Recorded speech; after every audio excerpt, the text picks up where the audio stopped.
SMNR Radio News Blast. SMNR Radio Sports News.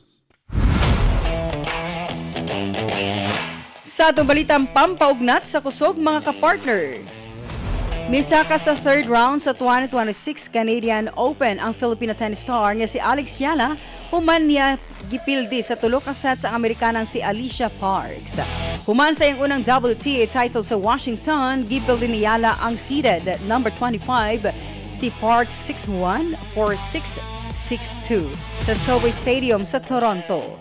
Kusog ang pagsugod ni Eala sa unang set, human siya nakakuha og break sa ikaupat nga game ug mipadayon sa pagdominar hangtod makuha ang set.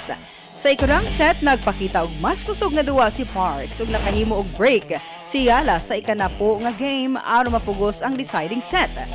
Nagpabiling dikit ang away sa ikatulong set hangtod nakakuha og break si Eala sa ika-lima nga game human masayop si Parks sa duha ka sunod-sunod nga forehand.